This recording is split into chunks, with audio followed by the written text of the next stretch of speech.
What's up, guys? Welcome into another episode of the Michigan Recruiting Report. Today, we're going to be breaking down 5 key recruits the Michigan staff has seen on the recruiting trail so far. Coaches have been around the country, but before we do that, make sure to like this video, subscribe to our YouTube channel for free, get notifications every time we drop new videos, and also subscribe to the Wolverine.com. If you're not a member, you can sign up today using the special promo code UM1 that gets you $1 for 2 months over at the Wolverine.com. Again, the promo code is UM1.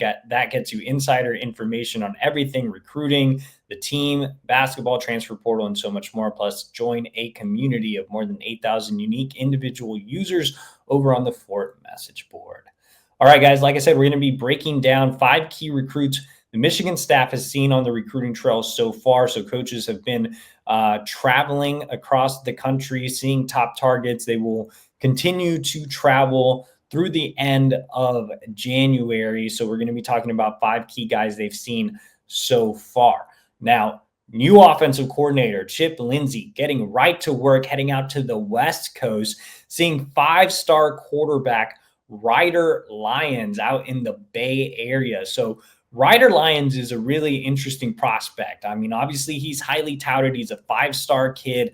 You know, I've written it's going to be tough to get a 5-star guy or an elite level caliber quarterback after signing Bryce Underwood. But the possibility is there when it comes to Ryder Lions because he's technically not a 2026.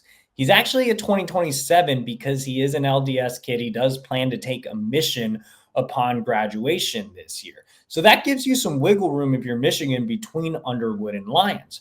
In this hypothetical situation, if Lions were to pick Michigan, he would be a freshman when Underwood is a junior. And assuming Underwood lives up to the billing and he's 3 and done and he's out of here, then you can quickly segue to Lions, who can use that 1 year to get back into the swing of things after going in on his mission. So it's actually a perfect scenario for Michigan if it works out that way. You can get the keys from Underwood and hand them right to Ryder Lions. So again, that would be perfect.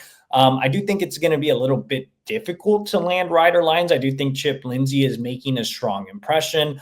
I think that Lions will make it to campus this spring. That's already in discussions, but Oregon's going to be in the mix. USC, where his brother plays, is going to be in the mix. BYU is a sleeper team because of his faith. There are many others that are involved as well. So Michigan will have to keep competing, but I think they are creating some positive movement with Ryder Lions. So he is definitely the guy to watch at the quarterback position this cycle. All right, let's go ahead and stick on the offensive side of the ball and go to a familiar name, and that is the #1 running back in the country, Savon Haider, out of Louisa County in the great state of Virginia. Savon Haider is the nation's #1 running back for a reason. I mean, he has a terrific blend of power, vision, athletic ability. He's terrific at catching the ball out of the backfield. He makes his bread between the tackles. He's a physical runner. He'd rather run over you than around you, but he's still explosive. I think Haider's the total package and could come in and make an impact as a true freshman. He is an elite talent, and we've talked about him on the show so much because Michigan values him that much. Tony Alford, Michigan's running backs coach, is making Haider a top priority. And, it's no surprise that Michigan went out to see him right away. Now, I think right now Michigan is in the lead for Haider. I would say Michigan's his #1 school, and I think Haider would tell you the same thing. At the same time, Georgia is still a strong contender in this recruitment. They're set to get him on campus this month. So Michigan needs to keep working here. I mean, that relationship with Tony Alford is extremely strong. So Alford just needs to keep doing what he's doing. Michigan needs to continue to do what it's doing from an NIL perspective as well. I think they need to get him back on campus, and they will here this offseason. They're locked to get an official visit as well, obviously. So, right now, Michigan in a great spot for one of the best running backs in the country. And Haider's not the only one. Michigan also stopped by to see another elite running back, Javen Osborne. So if Savon Haider is Knuckles, then Javen Osborne is Sonic. And that's kind of the storyline that I've been writing about, is that Michigan can have its very own Sonic and Knuckles in Javen Osborne and Savon Haider. Like I said, Haider, strong runner between the tackles. Javen Osborne, speedy, smaller back, about 5'9.5", 175 pounds, runs in the 10.8s in the 100 meter, maybe even a little faster than that. So he brings that speed to the backfield that would complement Haider really, really well. I think that right now, Michigan arguably leads for both backs. I think that Michigan's in a great spot for Osborne. This recruitment, I think, will eventually come down to Michigan and Texas. There are a few other schools involved, Texas A&M, Notre Dame, and a couple others. But I think right now this is a Michigan-Texas battle. Tony Alford's done a great job in this recruitment as well. They've been able to grow a really strong relationship. Michigan assistant J.B. Brown was actually the coach that initially offered Osborne. He has deep ties to the city of Forney, which is in the Dallas area, and that's certainly a plus for Michigan. So the Wolverines trending well for both Haider and Osborne. That could be your dynamic duo in Ann Arbor in the near future. Let's go ahead and move into the trenches and into the 2025 recruiting class. So not a lot of targets left out there, but one that is remaining is Tai Haywood, obviously the 5-star offensive tackle out of Denton Ryan in Texas, also in the Dallas area.